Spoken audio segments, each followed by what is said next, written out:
Welcome to Inside the NFL with Alec Pecano. Today on the show, you will get my NFL predictions for the 2026 NFL season. Well, let's get right into it.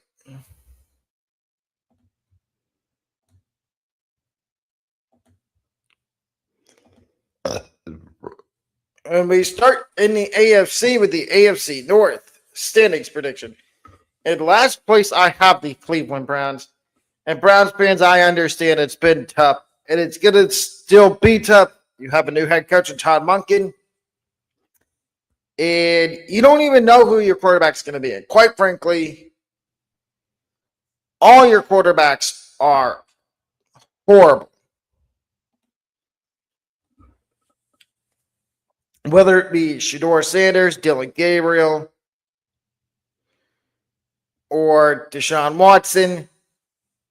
And you've heard me talk on this show ad nauseum about Deshaun Watson and how I feel about that whole situation and how he shouldn't be allowed to be in the NFL. That's just me. But the fact is, y'all are probably not going to win a lot of games this year. And on top of that, you're probably going to have a top 10 pick in the draft next year, especially after trading away Myles Garrett to the Rams. Thank you for making my life as a Buccaneer fan more torture, because you'll see later on that I have the two teams I just talked about both in the playoffs. But the one bright spot for the Browns is going to be Dylan Sampson going into his second year, Quinton Judkins going into his second year. And then you have your receiver room has upgraded from last year, though. Denzel Boston and Casey Concepcion come in through the draft. You still have Jerry Jeudy and Cedric Tillman. But now Jerry Jeudy is not your number one receiver. That'll be Casey Concepcion or Denzel Boston. I do think you're going in the right direction in order to get out of being the bottom dweller in the AFC. Third in the AFC North, I have the Pittsburgh Steelers. And here's my issue with the Steelers. Mike Tomlin is still there. They have not gotten rid of him yet. I like Mike Tomlin. But Aaron Rodgers is back again. And he says this is his last season. Do we believe that? Because I don't. I do not believe that this is Aaron Rodgers' last season. I think if he has a bad season, he's going to say, I'm coming back again. But I do like your two young quarterbacks you have, Drew Allard and Will Howard. I think one of them can be the next franchise QB for the Steelers. And, I mean, you did trade for Michael Pittman Jr. to pair him with a DK Metcalf. That's a good 1-2 punch at receiver. Then you have a good running back room. Of course, the Steelers are now over Davids, Cam Hayward, TJ Watt, Alex Highsmith. I think the Steelers, there's a chance they could sneak into the playoffs, but as you see, my two teams in front of them, at number 2, I have the Baltimore Ravens. No more John Harbaugh. He is now in New York with the Giants. They have Jesse Mitchell as head coach. They brought back Mark Andrews is back for another year. Lamar Jackson's back. Derrick Henry. They did bring in Jacoby Lane. I think their offense is going to be scary. But the thing with Jesse Minter is, as we know from our talks on the Fourth and Long podcast, Jesse Minter is a defensive-minded head coach. So what do you think he's going to do? That defense of the Ravens is going to take a step up from last year. The Ravens defense was good last year. I think it's going to be even better this year.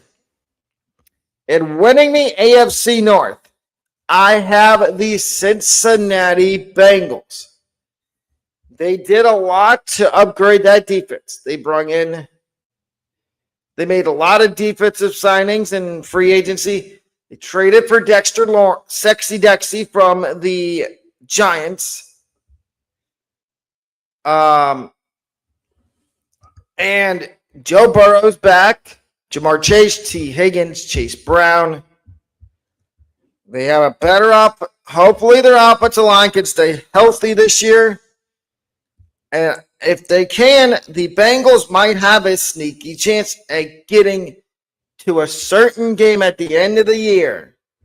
And I will be in January of next year doing a video where I react to the predictions I made for the season.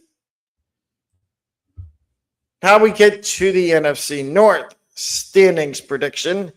And in fourth place, I have the Minnesota Vikings. I'm sorry, Vikings fans. Your quarterback situation. Yes, Kyler Murray is your starter. But there's a reason that he got booted out of Arizona. He's a bust. He is not very good. Now, if I come back to this in January, and Kyler Murray has done really good and can get another contract with somebody, I'll take that back. And then you got J.J. McCarthy. I told everybody from day one when he was drafted that he was going to be a bust. And I got looked at like I was crazy. Now, can we look back at that and say, oh, maybe Alec was right. Maybe J.J. McCarthy was not worthy of a top 10 pick in the draft.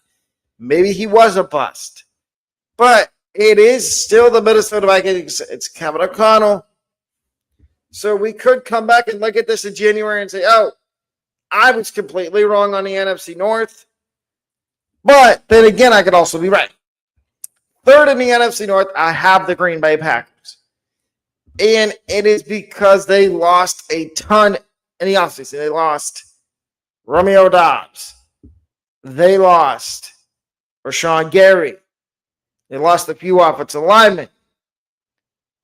They lost a lot of players and coaches. Jeff Hafley being one of the coaches. He is now the head coach of the Miami Dolphins. But you still have Jordan Love. You still have Christian Watson. I can see a big year 2 coming for Matthew Golden, who at the end of last year kind of broke out. I can see a full breakout happening this season for Matthew Golden. Second in the NFC North, I have the Detroit Lions.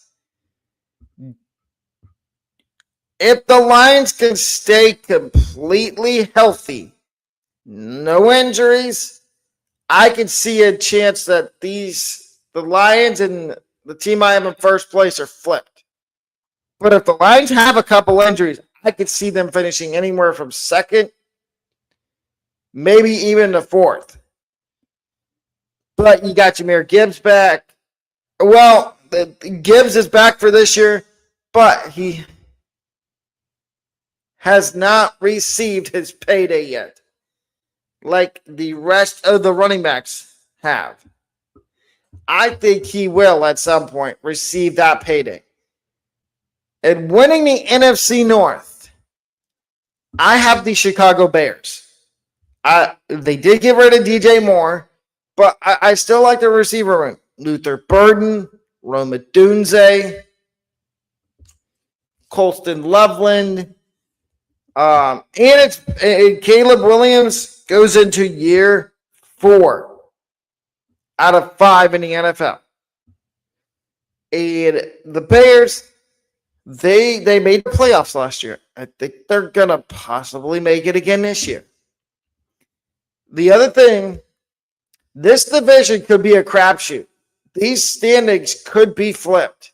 You could see Minnesota in first place, and either Detroit or Chicago in last, with Green Bay in second.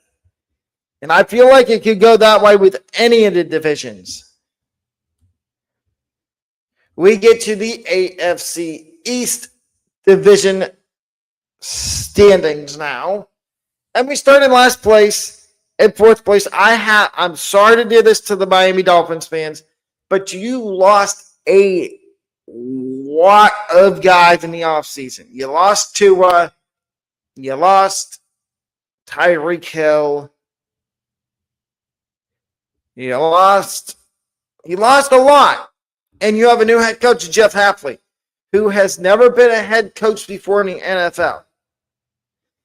And your roster is probably one of the worst rosters in the NFL right now. Your number one receiver going into the season is first game of the regular season. It's probably going to be Tutu Atwell. And that's horrendous. And then behind him, you have Malik Washington, Taj Washington, Chris Bell. I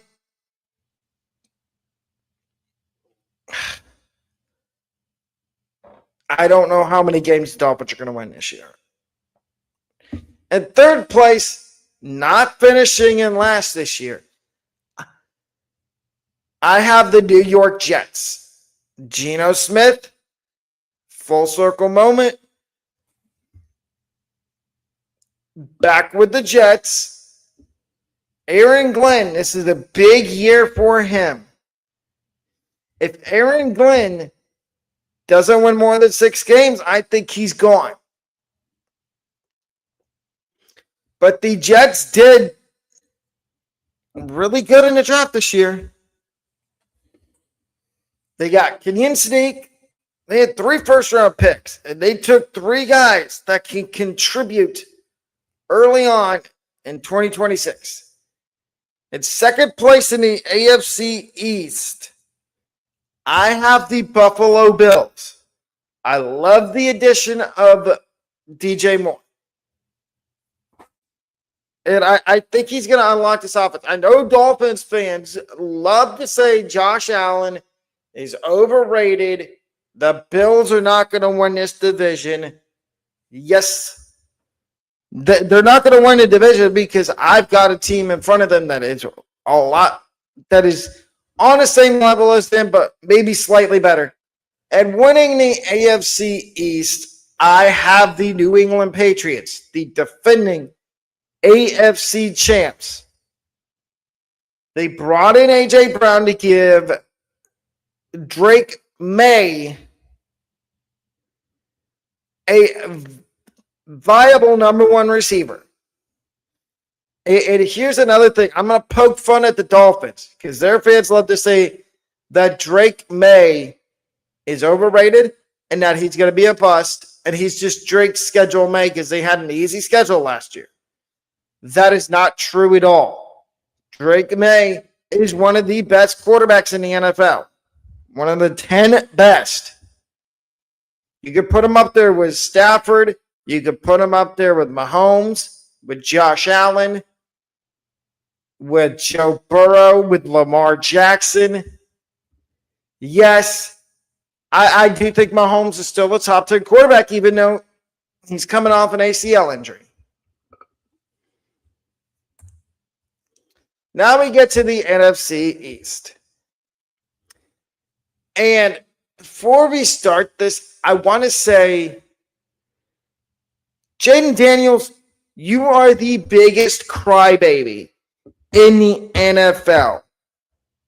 The fact that you told LSU they can't use your name, image, and likeness anymore, and that you were trying to make DJ Pickett change his number because you think it's disrespectful that your number 5 is not retired at LSU. You didn't win a national championship. Get over yourself and stop being a crybaby. And with that being said, at fourth place in the NFC East, I have the Washington Commanders. And it's because they have they have nobody that can support. Their wide receiver core is not very young. You got an aging Terry McLaurin. Don't get me wrong, Ohio State fan here. Love Terry McLaurin, but he's getting up there in age. Then you just signed Stephon Diggs, who's on the wrong side of 30 as well. And then you have new tight end. And everybody out there wants their coach, Dan Quinn, gone. They want him gone. They want a new coach. That is why I have the Commanders in fourth. And third in the NFC East, I have the Dallas Cowboys. Hear me out. Yes, I know the Cowboys just signed Von Miller. But it's an aging Von Miller that is outside of his prime. And on offense, you've got, two of the best receivers in the NFL, and CeeDee Lamb and George Pickens. But the issue with that is you can't give both of them are going to want 8 to 10 targets a game. Can you do? We saw last year that it went okay, but when one hogs all the targets, is the other one going to start complaining? And that offensive line, you do have a couple young guys on it, but for the most part, that offensive line is on the older side. I'm not saying 30, but they're getting up there in age, and they don't have no Trent Williams on that offensive line. But I could still see the Cowboys being good this year if they could just get a better defense. Yes, they did take Caleb Downs in the first round of the NFL draft. It enamors me how teams passed on Caleb Downs and let him fall right into the Dallas Cowboys' lap. Second in the NFC East, I have the New York Giants. I think Harbaugh and the Giants win 8 or 9 games this year. If PSA, public service announcement, they'll win 8 or 9 games if Jackson Dart can stay healthy and stay away from getting concussions, and Cam Skattebo learns how to tame himself from also getting concussions and hurting himself. But Malik Neighbors is back, and people are saying Odell's not washed. I'm sorry to say this. I love Odell Beckham as a football player, but Odell might be washed. There's a reason it took him this long into the offseason to get signed by somebody. Now, I know it's the Giants, and it's a full circle moment. He's back home. I don't think he's making their 53-man roster to start the season. And winning the NFC East, I unfortunately have the Philadelphia Eagles. No more A.J. Brown. Devontae Smith is now the number 1 receiver. Mekhi Lemon's probably going to be the number 2. I don't know who they're going to have in the slot.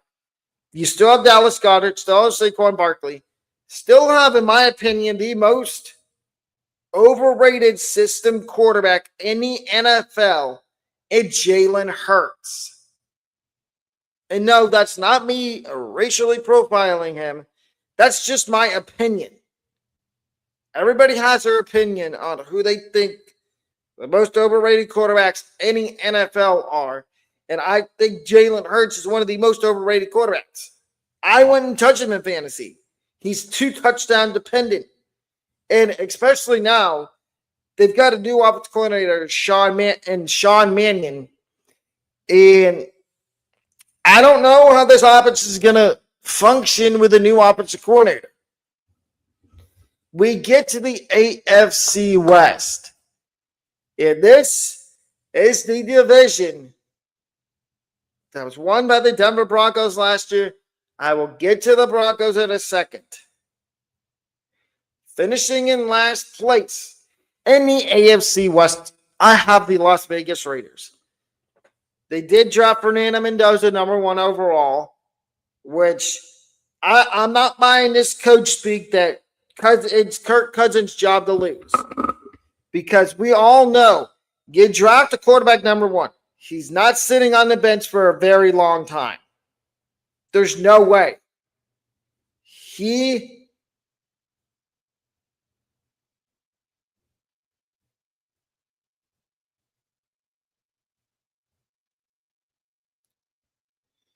There is no way I'm going to say Fernando Mendoza is the starting quarterback by week 8 this year for the Raiders. They have a new head coach. It is no longer Antonio Pierce. But I do think the Raiders are a lot closer to being relevant again in the AFC West than everybody wants to think they are. In third place in the AFC West, and I know I'm probably going to regret this because this team is going to use this as bulletin board material. I have the Kansas City Chiefs. Eric Bieniemy is back as the offensive coordinator after taking a year and after I don't know where he was last year, but he's back as the offensive coordinator now for the Chiefs. But you got Patrick Mahomes coming off an ACL injury. You did bring in Kenneth Walker. That receiver room is still. Cyrus Allen has made, don't get me wrong, Cyrus Allen has made some terrific plays in training camp and the joint practice, the one joint practice the Chiefs have had. But that wide receiver room still doesn't really move the needle for me. With Cyrus Allen, Rashid Rice, Xavier Worthy, and an aging Travis Kelce that has come out and publicly said that this is his last, probably his last season, since now he's married to Taylor Swift. But the thing with the Chiefs is, and this is going to scare everybody, their defense is still really, really good. Yes, they did lose a couple pieces on defense, but they did reload that defense in the draft. They drafted Mansour Delane. But I think there is a chance the Chiefs finish second in the division.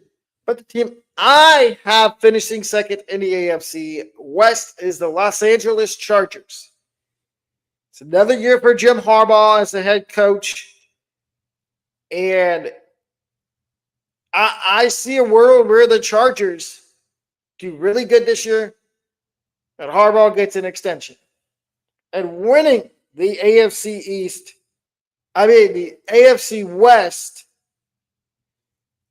for the second year in a row is the Denver Broncos. I love the trade they made to give up their first round pick. And I believe it was the second round pick.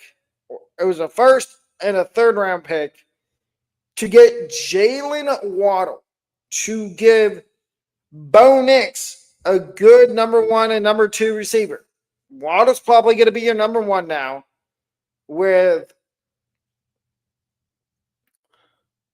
Courtland Sutton being your number 2 and then a mixture of maybe Tim Patrick, Pat Bryant, and a few other guys mixing in as the third receiver / fourth receiver. But the thing that should worry the rest of the AFC West is the Broncos are still kind of young on defense. And they're going to get Patrick Surtain, the second back, who was hurt throughout parts of last year. But I'm saying this: the Broncos could make a Super Bowl run.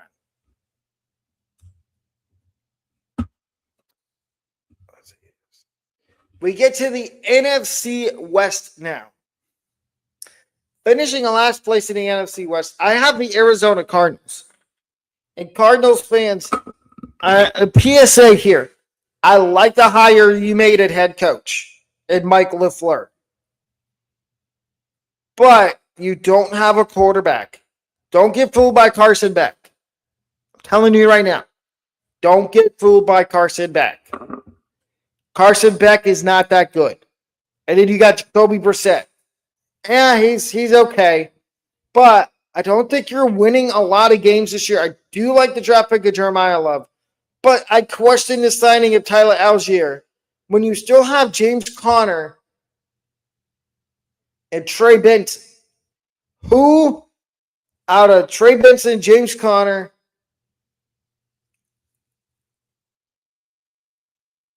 who out of those two guys? Tyler Algier. Well, you're not going to cut Tyler Algier. Who out of Trey Benson and James Conner is either going to get cut or traded? And in your receiver room, you have Marvin Harrison Jr., Trey McBride, and Michael Wilson. 3. Well, and here's the thing. Trey McBride hogs up most of the target share. But I think the Cardinals are on the right path.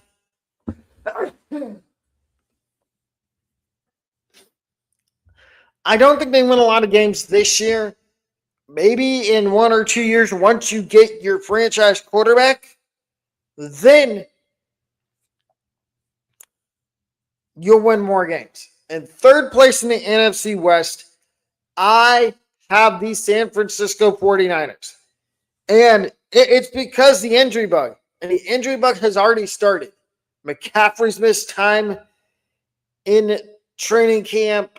Mike Evans has missed time. Brock Purdy's missed time. You've had 5 or 6 guys at a time miss time with injury during training camp. And if that happens during the regular season, we saw last year what happened with the 49ers. Missed the playoffs. Second in the NFC West, the defending Super Bowl champion, Seattle Seahawks. And the Seahawks, they did not lose a lot. They paid, JSN got his big payday. And I think the Seahawks are going to be back in the playoffs. I don't know how far they're going to go. And winning the NFC West, I have the Los Angeles Rams. Listen to this offseason they had. They took Ty Simpson in the first round, which everybody, even me, I have my opinion about that. Then they went out, they traded for Trent McDuffie from the Chiefs. Then the big move was they traded for Myles Garrett. And now the talk is, Aaron Donald might come out of retirement. If Aaron Donald comes out of retirement, it's over for the entire NFL. It's done. It's wraps. The Rams are probably at that point going to win the Super Bowl. Because there's no way you double team Aaron Donald and Myles Garrett. Now we get to the AFC South. One of the last 2 divisions left. In last place in the AFC South, I have the Indianapolis Colts. They are probably going to regress a lot, and Shane Steichen is probably going to get fired this year. They lost Michael Pittman Jr., they lost Nick Cross, they lost Zaire Franklin, they lost Braden Fisher. So there's 4 guys right there that were big contributors to their team last year. Whether it be Pittman as a wide receiver, offensive lineman Braden Fisher, your tackle leader in Zaire Franklin, and one of your defensive captains is Nick Cross. And on top of that, you got Daniel Jones coming back. But how healthy is he going to be? Because he's coming back from an ACL injury. Third place in the AFC South, I have the Houston Texans. And we've already seen they've lost Jaden Higgins for the year. But that defense is going to be really good. Second place in the AFC South, I have the Tennessee Titans. Yes, I believe year 2 of Cam Ward and Robert Saleh together is going to be magic because they did draft Carnell Tate from Ohio State. And people, again, here we go. People are already trying to label him as a bust. He's played one preseason game. Give it a break. And winning the AFC South, I have the Jacksonville Jaguars. They did just trade for Daniel Falele from the Ravens to play guard. BTJ's back. They lost Travis Etienne, so that means more work for Bashal Tootin.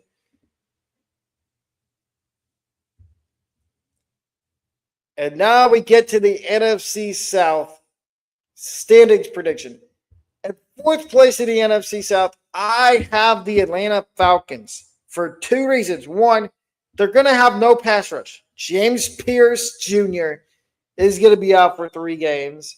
And a Jalen Walker, the other first-round pick they had last year, not this past draft, but the draft before, in 2024, no, 2025, he's out for the season with the torn ACL. And then the second reason I have the Falcons in last place is because of their quarterback situation. Can you trust Michael Penix Jr. or Tua Tagovailoa to stay healthy an entire season? Tua's already hurt, and they say Michael Penix is still not fully back to practicing. You did pay Bijan Robinson. You did pay Kyle Pitts. Drake London's going to get his bag. You did draft Zachariah Branch, which I like. You did draft Evian Terrell. Finishing third in the NFC South, I have the Carolina Panthers. The Panthers, fluky wins last year, got them to winning the division. I don't think it happens this year. I think Bryce Young is going to regress a little bit. And they've already lost 2 key contributors to their team before the season. They thought Nick Scorton was going to have that second-year leap. He's gone for the year with a torn ACL. And then you got your offensive lineman Taylor Moton, who's going to miss time with blood clots, which we never wish injury upon anybody, especially if it has to do with blood clots. So get well soon. Get healthy, Taylor Moton. Thoughts and prayers are with you. Carolina's defense was good last year. Can it take another step up? If it can, maybe they jump the second place team, which is going to be the New Orleans Saints. And I'm the Saints, and I said this last year. The Saints didn't scare me last year. This year, they actually have a competent quarterback in Tyler Shuck. They have Chris Olave, who they just gave a lot of money to. Jordan Tyson, who, yes, he does have injury history, but when he's on the field, he's good. You got Travis Etienne at running back. You brought back Cam Jordan on a restructured deal. Alvin Kamara comes back, but he's going to miss a month. The Saints scare me. My scare level with the Saints is at 70% right now. And winning the NFC South, I have the Tampa Bay Buccaneers. Their wide receiver group is deep. You got Ibuka, who's going to take a step up in year 2. You got Chris Godwin. You got Ted Hurst. You got Jalen McMillan.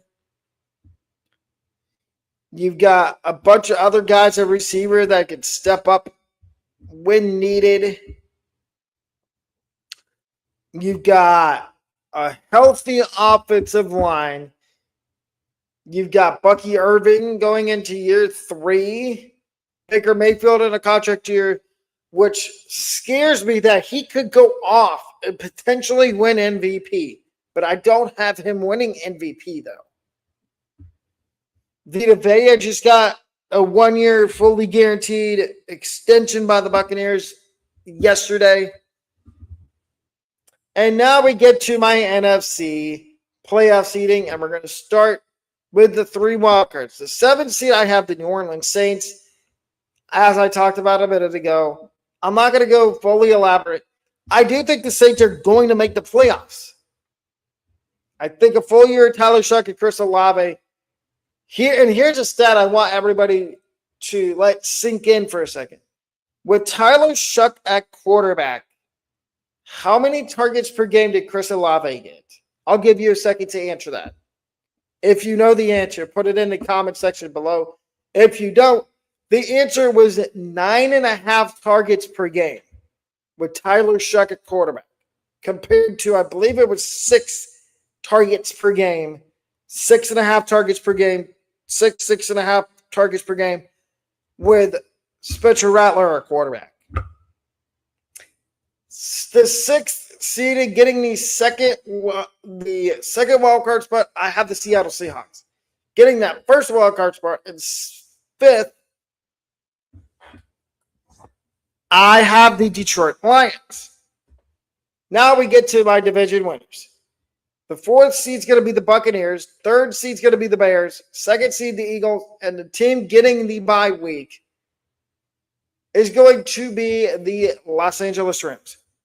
So the wild card's last division round. The wild card goes as follows. The 2-seed Eagles beat the 7th-seeded New Orleans Saints. See you later, New Orleans. The 3-seed Chicago Bears upset and beat the 6th-seed defending Super Bowl champions in the Seattle Seahawks. The 4th-seed Tampa Bay Buccaneers. And I'm saying this because I think the Lions will probably be favored. Upset the 5-seed Detroit Lions. So your divisional round matchups. I have the 3-seed Chicago Bears upsetting the 2-seed Philadelphia Eagles. Here is the reasoning behind it. I think at this point we see that the Bears have a really good defense, and Jalen Hurts, we know against good defenses, Jalen Hurts tends to struggle, especially when there's pressure. And I think the Bears, and take into account, it's a division game. It's probably going to be in the middle of December or January. It is freezing cold in Chicago. In Philly. And Jalen Hurts doesn't typically perform well in cold games. So that's why I'm taking the Bears. And then you get the 1-seed LA Rams beating the 4-seed Tampa Bay Buccaneers. I would love to put my Buccaneers through to the NFC Championship game. I just can't do it. The Rams just have too much firepower on defense, and you still got Puka Nacua and Devontae Adams on offense with a really good quarterback in Matthew Stafford and a really good running back in Kyren Williams. And not to mention Sean McVay. There's no way the Buccaneers are beating that.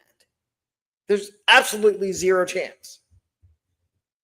Now we get to the NFC Championship game. And this is where the Bears season ends. The Rams, the 1 seed, beat the 3 seed Chicago Bears in the NFC Championship game. to go to the Super Bowl. I think at this point the Bears just run out of gas because they have to travel across the country to Los Angeles to play in LA against the Rams. And the Rams at home are a different animal. Now we get to the AFC playoff picture.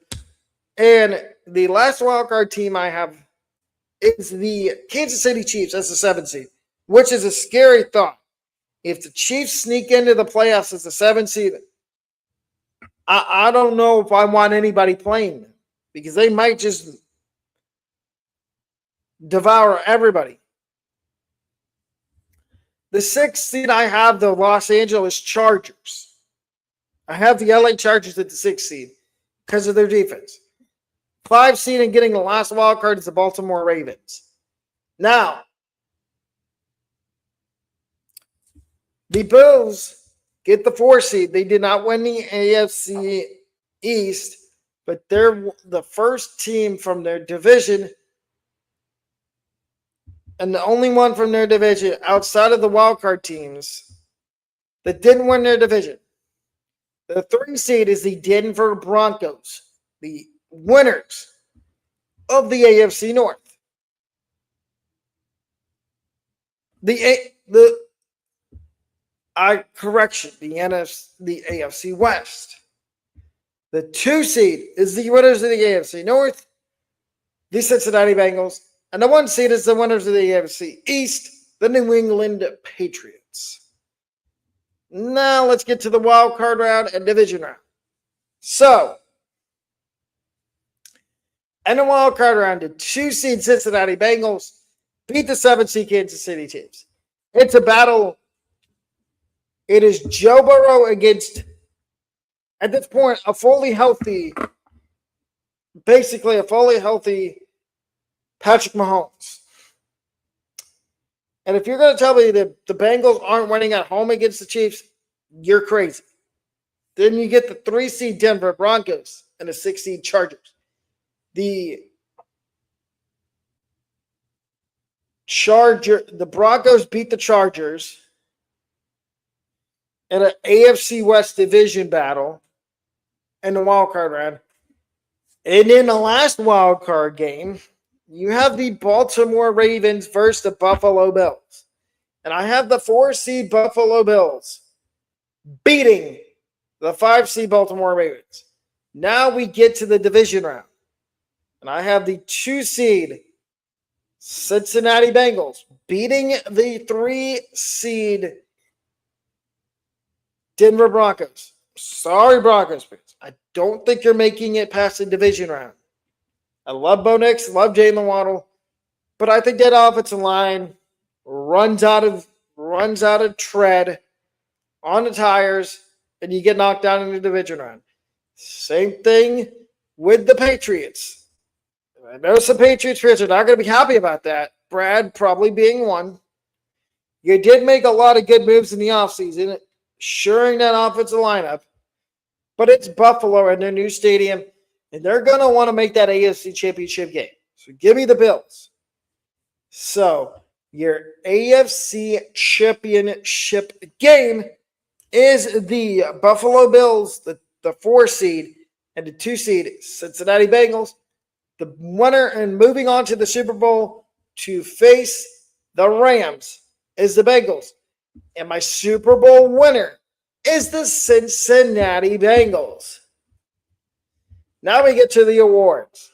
And yes, I know there's a few awards I left out. I'm not going to do Comeback Player of the Year because that's too much of a controversial award. But we start with the MVP. And my MVP pick for this year for the NFL is going to be Joe Burrow. A fully healthy Joe Burrow.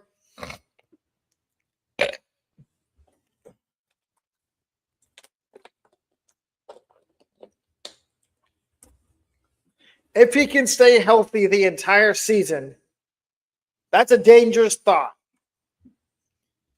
My coach of the year is going to go to Jesse Minter of the Ravens. You saw the Ravens make it to the division round. No, The Ravens make it to the wild card in Jesse Minter's first year as a head coach.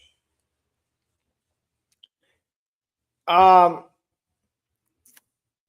Lamar Jackson has a really good season. Offensive rookie of the year goes to wide receiver Carnell Tate of the Tennessee Titans. He's going to lead that team. Yes, they did bring in Wan'Dale Robinson. They still have Eli Manor and Calvin Ridley. And Gunnar Helmet tight end. I think Carnell Tate leads the Titans in targets, touchdowns, and receptions. Defensive rookie of the year is going to be Ruben Bain Jr. from the Buccaneers. Originally, when the Buccaneers made this pick, I was like, why did you pick him? He's had off the field issues. He's got short arms. But I've watched tape and seen the work he's been putting in after practice. Watch out, every team in the NFC and the AFC. You're going to regret passing on Ruben Bain. My most improved team is going to, for the 2026 season, is going to be the Tennessee Titans. I believe the moves the Titans made in the offseason are going to help them skyrocket their win total. My most disappointing team is going to be the Miami Dolphins. It explains itself there.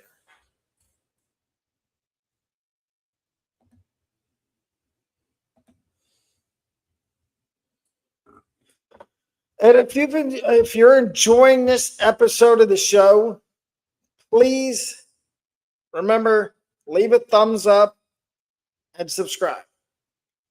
Now, before we end the show, please remember to check out the sportsbreakdown.net website where you can find everything from college football. I will have my week 1 college football rankings up there Monday at 11 a.m.